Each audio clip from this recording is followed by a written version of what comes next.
Hello, welcome to another video. As you can tell from the title, the thumbnail, the time of month, it is time yet again for TBR Pursuit. If you are at all unfamiliar with TBR Pursuit, it is my monthly TBR board game based off Trivial Pursuit. This is how I pick my TBRs.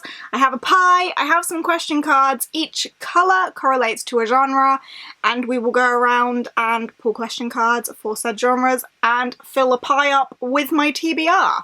If you want to familiarise yourself with the game and how it works, I will leave a link to the playlist of all of them down below for you. But I'm going to put this over here because it's kind of falling apart at this point. I should probably make a new board. But it is time for August's TBR Pursuit. How we are at the point where it's time for August's, I'm not incredibly sure. But July has happened. I did finish my July TBR, so no punishments necessary. It all went pretty well and according to plan, so thumbs up for that. Plans for August, I am pretty sure I'm only doing the one readathon, which is my own, which is the mini meltdown for Polathon. There is an announcement video for that, which I will link somewhere for you if you want to know more about that. But that's just a 36-hour readathon, so I don't really know what I'm doing for it myself yet. So I don't know if I'm going to fit anything in for that, but I do have, of course, some mandatory reads that I would like to get into August's TBR. It would be nice to get Witch Shadow in there for Witchlands Along, which is my own read-along that I always struggle to get anything in for. Of course, I need to do the Tawny Man, the end of the Tawny Man trilogy. Fool's Fate, that's it, the last one in Tawny Man for Elderling Along, Robin Hobb.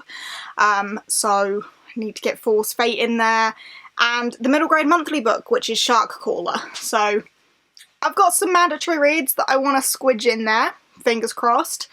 But otherwise, yeah, I'm pretty sure the only readathon I'm doing is my own, and I don't really have a plan for that, but it's only a little one, so I'm just going to play that one by ear. We'll see what happens. But I'm pretty sure this month that's all I really have in terms of an introduction. I don't really have anything going on to let you know about. So yeah. No punishments.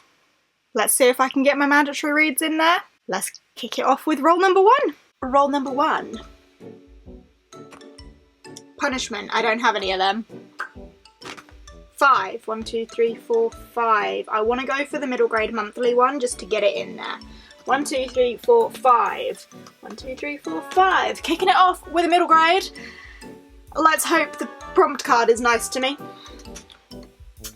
Can you name a book with a map? I don't know if that has a map. Fingers crossed. And a little green pie in there.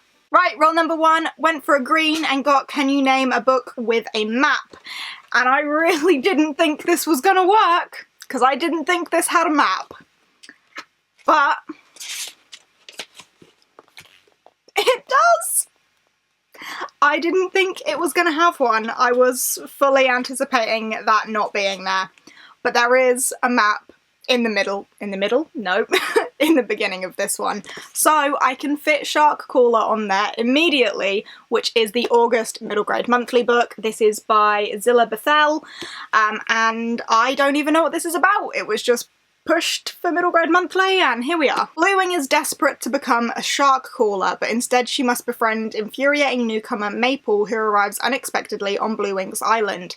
At first the girls are too angry to share their secrets and become friends, but when the tide breathes the promise of treasure, they must journey together to the bottom of the ocean to brave the deadliest shark of them all.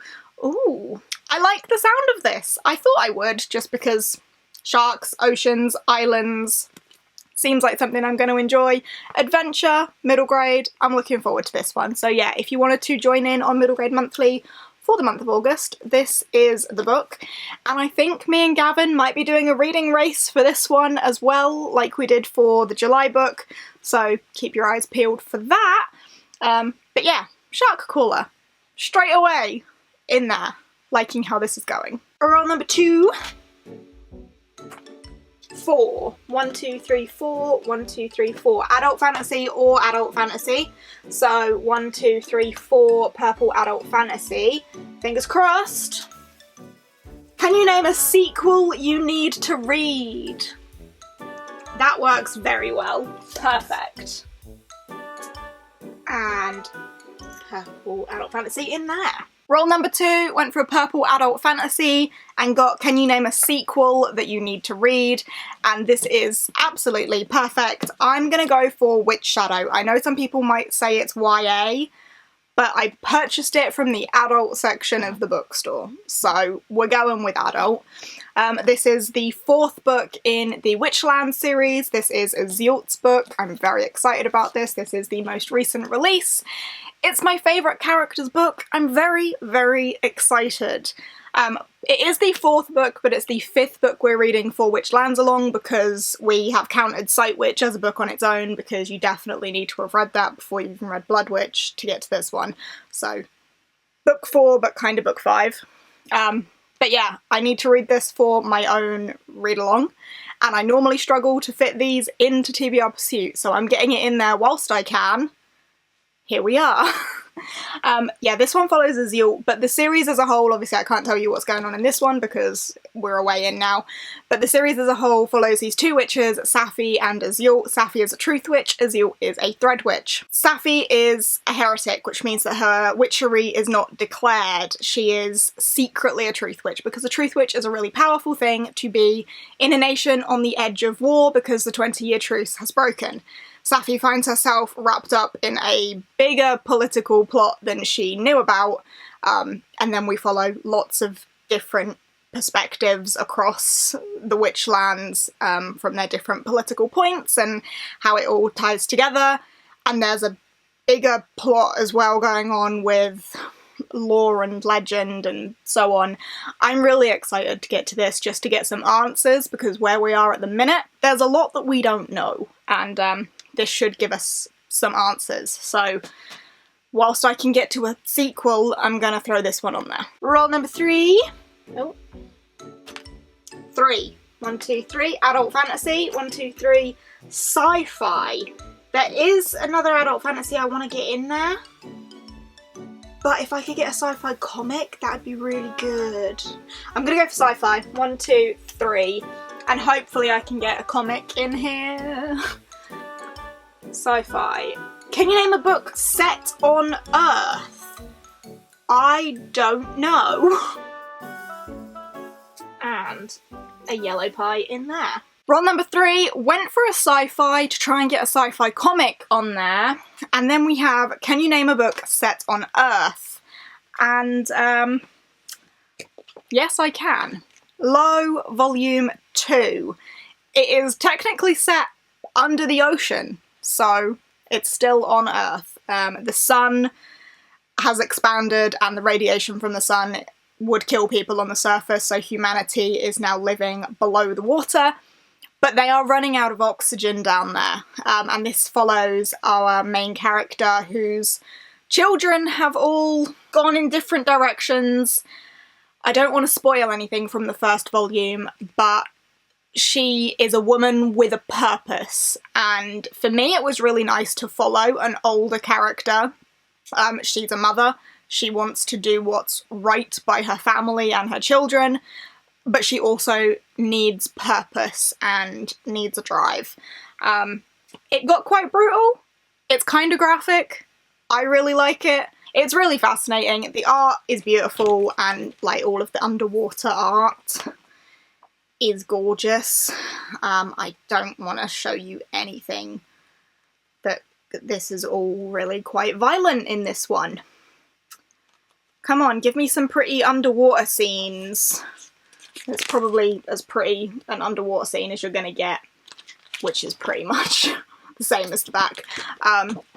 But yeah, I'm excited to continue with this because I really enjoyed Volume 1, had a good time with it, and haven't yet continued, so sci-fi set on Earth? Yes. Alright, roll number 4. 4. 1, 2, 3, 4. Middle grade. 1, 2, 3, 4. Or blue blank.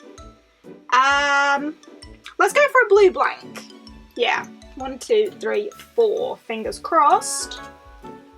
Blue blank. What's on Scribd? I can work with that. That's decent. and a blue pie in there. Ooh, can we get one of every colour? Roll number 4 went for a blue blank and got What Is On Scribd. And you know what is on Scribd? All of the Robin Hobb books. So Fool's Fate is the 3rd one in the Tawny Man trilogy that I need to read for Elderling Along. And it's on Scribd. I've been listening to all of the audiobooks on Scribd for these, and I will continue listening to the audiobooks on Scribd. So this one works perfectly. I feel like I talk about these books all the time, so I'm not going to do it again, but I'm loving them, and I'm very interested in seeing where this one goes. The previous one was my favourite one so far, so big boots to fill with Fool's Fate. But I'm really excited for this. I can't wait to read it. So excited. Really glad that I managed to get it on here as well. Perfect. Roll number 5. 2. Middle grade or orange other. And I'm going to do something a little different with my orange other this month, in that I'm going to get my patrons to pick it. So we'll see what works with that. But 1, 2. Will this work? Because I don't know what the prompt is going to be. A title with 3 or less words. And an orange pie in there.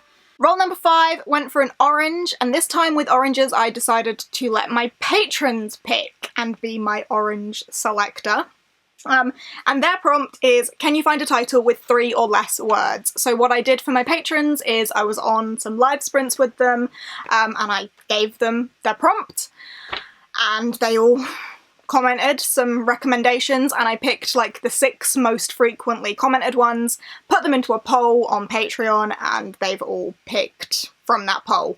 And the winner, I'm both very happy to let you know and a little bit scared about, was Malice by John Gwynne. I've been saying for a long time, oh, I really want to get to Malice, and I haven't been able to do it yet. My patrons have made it happen. I will be attempting to read Malice by John Gwynne. I don't even know too much what this is about, other than I think there are giants. The Banished Lands have a violent past where armies of men and giants clashed in battle. An uneasy peace reigns, but now giants stir once more, and the very stones weep blood, and there are sightings of gigantic worms. Those who can still read the signs see a prophecy realised. Sorrow will darken the world as angels and demons make it their battlefield. I'm really excited to read this. I know that it's been really hyped recently, and lots of people have been loving it. I am super interested. I know Aaron has loved it, and Aaron definitely was campaigning for this to be voted for on Patreon. So I'm happy that it's won. I'm looking forward to it. I think I'm gonna like it, even though I'm not entirely sure what to expect. I just think it's gonna be one of those like epic, action-packed, kind of brutal sort of books that I end up enjoying. So I'm looking forward to this one. Thank you very much to my patrons for picking it. Fingers crossed I have a good time. Can we get a pink? Let's see. Roll number 6.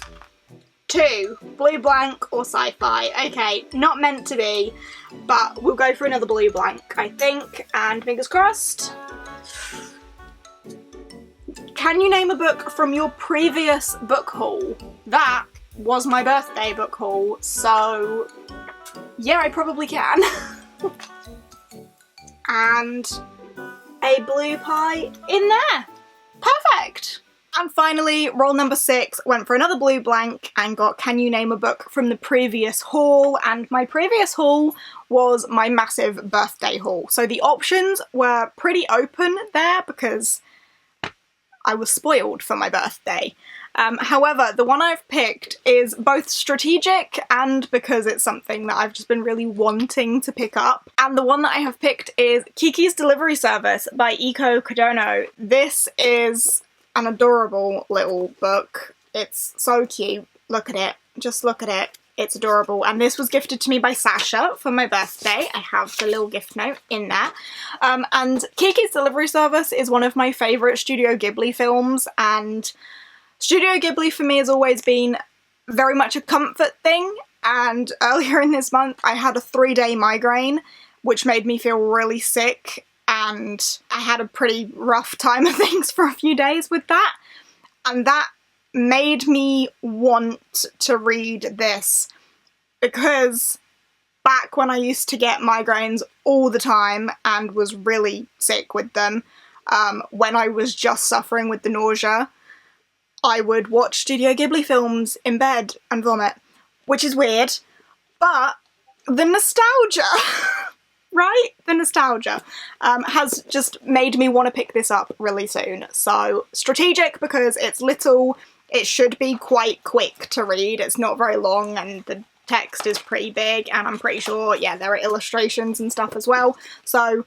a quick read for strategy, because there are some bigger ones on that TBR as well, but also nostalgia. I just really want to read it. I love the movie so much, and I want to read the book. So, Kiki's Delivery Service. Perfect.